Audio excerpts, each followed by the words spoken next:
Good morning, everyone, and welcome to our Genesis Client Services Parenting webinar. This is going to be for educational purposes only, so please just consider your own situation and always be thoughtful of your own safety before putting into practice any of the ideas that we talk about today. Sorry, my name's Charlotte Weatherford. I am a counselor over at Genesis Outreach, and I'm joined today with Jordan Gates. She's also a counselor at Residential.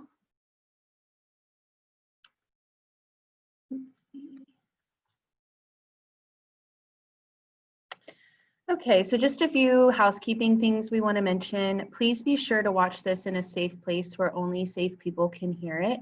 Remember to clear your browser history if you like after watching the video. If somebody's monitoring your phone or computer, use headphones, and this can help you ensure that no one else can hear you or know what you're watching.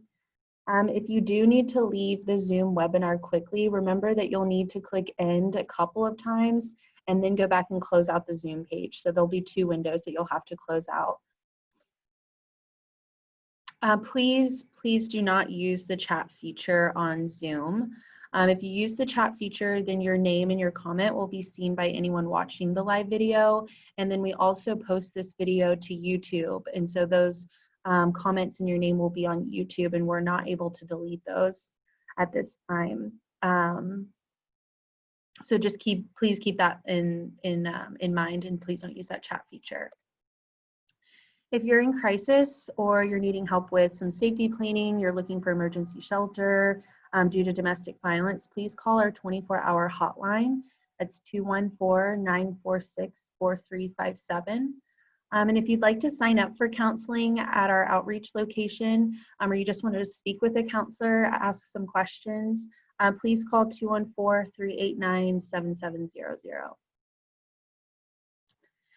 If you have any questions about anything that is said in today's webinar or any of our previous webinars, please contact the counselors who lead this webinar. So Jordan and myself. Our names and our contact information will be at the end, and you can screenshot those and get our contact information and read this that way. We don't monitor or respond to any of the comments or questions left on YouTube video recordings. So if you do have any questions, please contact us directly. And we just wanted to provide some hotlines in case anybody's needing some additional support. Our Genesis Women's Shelter and Support Hotline, we can help with emergency shelter, safety planning, coping, all those kind of things. That's 214-946-4357. We've also added the National Domestic Violence Hotline and our National Suicide Hotline. So we're starting a new series now. We're going to start covering some of the material in a book called When Dad Hurts Mom. It's by Lundy Bancroft. This is an author. He was a counselor that worked with specifically just with abusers for I think like 20 years. So he's knowledgeable on the subject, and we'll cover some of the ways that domestic violence impacts kiddos and how you can help them heal and support them. So this is a picture of the book. Really helpful information. We're first going to cover some of the effects of domestic violence, how it can impact your kiddos emotionally, behaviorally, physically, socially, and cognitively, and what that looks like. So the effects of domestic violence on children emotionally. So you might see various emotions. Guilt, they might feel responsible for the violence. They might have, a lot of times I think kids can be really great observers, but they don't necessarily understand what's happening. So they might hear an argument that mom and dad are having, and they hear their name mentioned, and then they think that that fight is about them and it's their fault that mom and dad are fighting. So they might experience some guilt. They might be feeling some shame. They don't talk about, no one talks about this at school. They think they're the only ones that are experiencing this, and that it doesn't happen anywhere else, which can create some shame. Fear of expressing their feelings, fear of divorce or separation, fear of injury, fear of change. Confusion. They might be experiencing that confusing feeling of having conflicting feelings. Maybe they love their abusive parent, but they also hate them for some of the things that they've done, or maybe how they've impacted them. And so they have this conflicting feeling of love and hate towards this parent. Anger, they may have anger about the violence, they may have anger about the lack of safety, and this can be towards mom or dad. Grief, this may be grief over family loss issues, grief over how this has impacted their family, how their lives have changed because of domestic violence. And burdened, they may feel that they had to take on more of a role of a caretaker, taking care of younger siblings, taking care of mom, or maybe taking care of household responsibilities that were a little bit more mature for their age level. They may feel burdened by that. Some behavioral responses you might see. So kiddos tend to either act out or act in. So acting out, this might be like being a little bit more aggressive, irritable, seeing angry outbursts, maybe getting into fights at school. Withdrawing, this is where they're spending all their time in their room. Maybe they're not engaging very much. Maybe they are seem just in general more withdrawn. And maybe their head's hanging low, and just seem to be acting in a little bit more as opposed to acting out. Overachieving versus underachieving. So some children respond in a way of perfectionism and they want to overachieve. This is their way of getting some sense of control. If they can control their academics, if they can control their extracurriculars, then that can give them that sense of control that maybe they don't have at home. Underachieving, maybe this is that they just don't have the self-esteem or the self-worth, or they don't believe that they're able to make those accomplishments, and so that it's hard for them to try.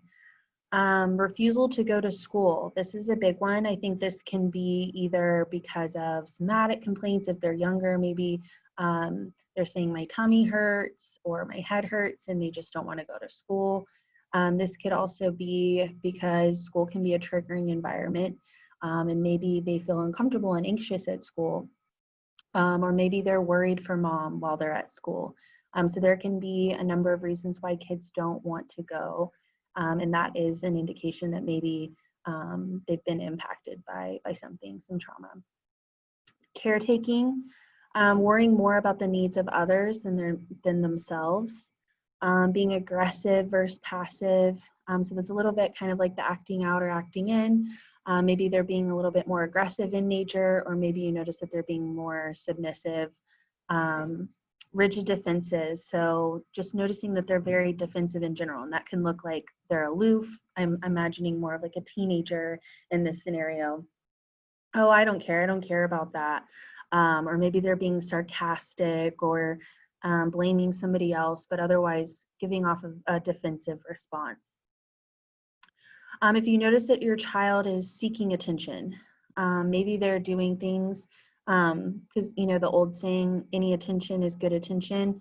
Maybe they are seeking that, and that could be doing things that they know are going to evoke consequences, but at least they know that that's going to get them some attention. So if you notice that they're doing those attention-seeking behaviors, maybe some regression behaviorally, so bedwetting, nightmares when they weren't experiencing that before. And if it feels like they are kind of chaotic, if it feels like they're out of control, and it's hard to set limits with them, that's also an indication that maybe they've been impacted by some domestic violence. Physically, like I was saying, somatic complaints can be common, especially in younger children. Headaches, tummy aches, asthma. They may be experiencing the physical sensations of feeling nervous, anxious, short attention span. So that might look like they are fidgety, having a hard time sitting in their seat, kind of like that butterflies in their stomach feeling. You may even see them being really chatty or talking a lot. Or they might look tired and lethargic, which might look lazy, but maybe they just look kind of unmotivated, flat affect, and just looking like they don't want to do much at all. If they're sick, often with colds. So chronic stress does weaken your immune system. And so if you find that your children are getting sick often with common colds and flus and whatever bugs are going around, that can be a physical indication. Personal hygiene neglected. So if you have a adolescent kiddo that maybe has stopped doing their hair, or kind of meeting those basic hygiene needs, showering appropriately and enough times throughout the week, and that might be a sign as well. And like I was saying earlier, regression in developmental tasks, bedwetting, thumb sucking, clingy. If you're noticing those types of behaviors, there might be some regression in some of their developmental tasks. Socially, so if you're noticing that they are isolated or isolating themselves, if they aren't making any friends, or if they seem like they're really distant in relationships, friendships might start really intensely and end abruptly. This might be that they find a friend and they attach really quickly, and then maybe they find that they're offended by something their friend did and immediately just cut off that relationship. Difficulty trusting others, poor conflict resolution skills. They may be excessively socially involved. So this might be their way of staying away from home as much as possible. So they've just signed up for every extracurricular activity. They're always at friends' homes, looking for anything that they can do outside of the home. Or they may be passive with others, kind of just maybe not standing their ground, not using their voice, being a little bit more submissive towards the needs of others. Or they might kind of do the opposite, where they seek the power of the aggressor and they want to exert some power and control to get what they want in that situation. And lastly, cognitively. So this is going to be some of the thoughts and beliefs that your child has developed because of domestic violence. So again, they might have some beliefs that they're responsible for the violence. They might blame others for their behaviors. Believe that it's okay to harm others to get what you want, express anger, or feel powerful. So if this is a child that's seen that that's worked for a parent before, they might try to mimic those behaviors and get what they want by using power and control like they've seen themselves. They might have difficulty asking for what they need, having issues with trust. This is especially due to the unkept promises for change. They just have a hard time believing what people tell them. Believing that to feel angry is bad. So I think especially for kids that are younger, when they don't understand emotions, they just know that they're feeling anger, or maybe they're feeling rage, or something that's so big and such a negative and uncomfortable feeling, and they don't really understand what that is. When they feel that repeatedly and don't understand it, they might start to associate that with, well, I'm bad. There's something internally within me that's bad, when really what they're feeling is anger. And they might start to believe in rigid sex roles, or traditional sex roles that are really rigid, where there's an unequal distribution of responsibilities, childcare, household duties, and that might influence how they see partnerships are equal in marriages or in relationships. I'm going to pass it off to Jordan. She'll take it from here. Hi, everybody. Thanks, Charlotte. So I'm just going to expand. I know Charlotte's talked about the specific ways domestic violence affects children, and so I'm going to expand on that and talk a little bit about how kids can be impacted by dad's manipulation and the power and control dynamics that children witness in a household. And this all is continued to come from Wendy Bancroft's book, When Dad Hurts Mom. And so we know when children, whether the parents are still together or separated, we know that children, right, they can feel tension in the household if they're not witnessing direct abuse. We do know that they can feel the tension or start to recognize the power and control themes. And so oftentimes in these situations, children are used as the weapons, right? And so especially if it's post-separation, right? Dad knows that the thing that's going to impact mom most is her children, right? So he's going to use them as weapons, whether that's criticizing her parenting, messing up visitations, using the children against mom, right? So teaching the children untrue things about mom, blaming mom for the guilt, right? And so now children are used as the weapons to continue to impact mom in negative ways. We often know that sometimes children do not know who to trust, right? It's a really tricky situation. Maybe that they know dad is really scary and doing bad things, right? But they're still confused, right? Their dad is supposed to love them and care for them and is not there for them. We know that children sometimes can be angry at mom, right? If dad's constantly angry at mom, or dad's teaching the children to be angry at mom, or maybe it's safer, right, for them to be angry at you because you're the safe parent. And so sometimes kids will start to take that out on the mom. And that's because they feel safest around their mom. And so mothers are sometimes faced with what we call a double bind. And so double binds, right, is mom can't win either way, right? And so maybe the children are really angry that the abuse is happening, right? They're angry that dad's doing this. And so they're angry at mom for not doing anything about it, right? So then if mom does stick up to dad, and does say something, right, then dad's even more angry and he's escalated, right? So now the situation's more dangerous. So then the kids, right, they're mad at mom. Mom, why did you talk to dad like that? Why did you speak up? Now dad's even more angrier, right? And then if mom doesn't do anything to keep herself and the children safe, right, then the children are like, Mom, why do you always let dad do this? Why do you let this happen? And so if that example, right, you can see that mom is stuck in a lose-lose. No matter what she does, the children are still angry or frustrated and the abuse is still happening. So children feel confused, right? We know this is confusing because dad is supposed to be a safe parent. And so they're receiving negative messages from dad about mom. So maybe dad is saying it's your mom's fault. You know, none of this would be happening if your mom would just do things this way, or your mom is the one who left me. And it's her fault that our family's no longer together. Your mom isn't a good mom, or your mom's too strict, right? And so they've putting these messages in the children that cause confusion for kids. It can also be difficult for children to transition back and forth for many reasons, right? Maybe dad's house is unsafe and so they're scared. Or maybe dad's the Disneyland dad, which we'll talk about later on in our slides, right? Where it's really fun at dad's house. And then when they come back to mom's house, they have to do homework and go to bed on time.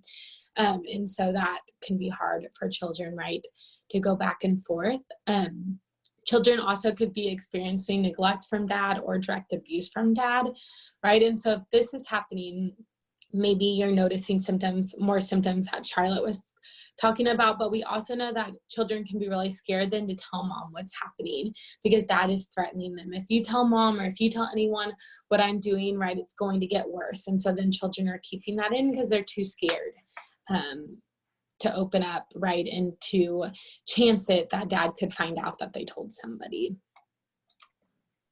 So we'll move on. And again, we're just going to continue talking about the effects on children. And this is more of kind of to summarize everything we've talked about. But when an abusive partner, right, when a dad, a man repeatedly abuses his partner, it's sending shockwaves of distress throughout the household, right? The environment can foster tension between mother and children and even between siblings who are now creating division amongst themselves, right? So this could look like one children is taking dad's side and one children is taking mom's side. And so now the children, right, even the siblings can be angry at each other. Of course, it can foster tension between mother and child, right? If mom is living in that survival state because she's experiencing abuse, she's trying to keep things calm in the household. And then the child is acting out, right, because they're confused or they're in pain. And so that definitely can create tension. And it's a lot for you as a mother to handle, right? There's a lot going on and you're trying to do everything you can to just keep the tension from increasing or keep the abusive partner from escalating. It's also important to know that children are aware of the abuse even if they do not see it, right? So even if children do not see the abuse or you don't think they're hearing it, they are feeling the aftershock of the pain and the withdrawal from the mother, and perhaps the whispering of what happened from older siblings, right? And so children, again, can feel that tension. They can feel the power and control. Maybe older siblings are more aware of it, and so they're telling the younger siblings. But it is really important to talk to your children about it, because even if you don't think they know, they may not know everything, but they do know some things are happening. And you can talk to a counselor or at Genesis about ways that you can talk to your children about it that's age appropriate, right? Children learn to recognize ominous tones of voice and intimidating body language, right? And so just like you, as a mother, you notice when your abusive partner is escalating, you feel like you're walking on eggshells, you know when you need to get your safety plan in place and act on it. So children, it's the same thing, right? They can know the second dad walks in the door, is dad in a good mood today, or is he in an angry mood? They can start to read dad's body language and tone of voice and know when things could be getting dangerous and escalating. Children can also feel the pain when they see their mother humiliated or degraded, right? And so again, that goes back to that power and control. If dad's making fun of you or putting you down or minimizing you, right? Children can definitely recognize that and pick up on it. Also, children may want to rescue their mother, but at the same time, they may feel paralyzed with fear and begin to feel guilty for not intervening, right? And so it's important to talk to your children, right? They may want to protect you, or every time they're away from you, they may worry about you. And so important to let them know that it's not their job to keep anyone safe, and that they're the child in the situation, and to provide that comfort and validating those feelings for them. And lastly, we're going to talk about, before we wrap up, that healing is possible. I know this information can be very overwhelming. It can be really intense, but it is important to know that healing is possible for you and your child, and for those relationships that could be impacted by the domestic violence. So know that you can make a difference, a big one, in fact, in how your life of your child goes. One of the best ways to help your child is to get good help for yourself and for your kids if they need it. So reach out to that support system, reach out for counseling, do what you can to heal yourself, and your child will notice that. And it also will help your relationship with your child heal. Children see what is going on around them even when you think they don't, and they learn from what they see. And so that's why it's really, really important to talk to your children about this, right? It's the elephant in the room, and so it's important to address it when it's safe and in safe ways, and to talk to them about it.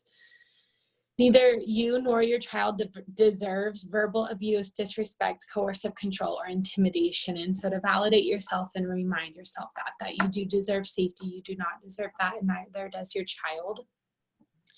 Facing your children's distress can be really painful, but you will be glad you did it. So again, this goes back to, it's important to have these tough conversations with your children, or get the help they need, because even it can be really hard, right, when your child starts to express those feelings of pain to you, but that's really healing for them. You're the most important person in your children's lives. And so remembering how important your relationship is with them and how healing that is, right? And so we do know that all a child needs is one safe, protective parent in their life. And that can be, and that is really healing. And so remembering that they feel safest around you, and they're going to feel most comfortable to express their feelings with you. And so that will be really healing. Children can absolutely heal. Again, the most important thing to their healing process is the relationship with you and the access to right support and resources. So maybe that's extended family, maybe that's extra support you're getting from your child's school, maybe that's reaching out for a counselor, extracurricular activities. So getting your child connected to the supportive resources that can help them. If you and your children are driven apart, you can grow close again. It's never too late. And in order to understand the impact your partner is having on your children, you will have to look at how he is treating you and affecting you, which can be really, really hard to address that. But once you're able to gain that knowledge and education about what's happening for you, right, you can better understand your child's world and help them through that healing process. So that is everything for today. We will put up our contact information now, which our slides got mixed up. So I'm going to move that up really quickly. So if you need our phone numbers or emails, that you can, sorry about this. But yes, so we're about to put up our phone and email. So feel free to screenshot it, take a picture of it, and reach out to us for support. Sorry again that it's taken a second. I have to move it. Somehow it got to the very end of our slide. So now, Charlotte, try to switch it. Oh, it's not going to go. But it's not updating fast enough, but my phone number is 214-389-7742. And Charlotte's phone number is 214-389-7723. So feel free to reach out to us if you have any questions, concerns, want to talk about our presentation. But we're really glad you listened, and it definitely is a very important step to you and your child's healing process. Thank you. Thank you, guys.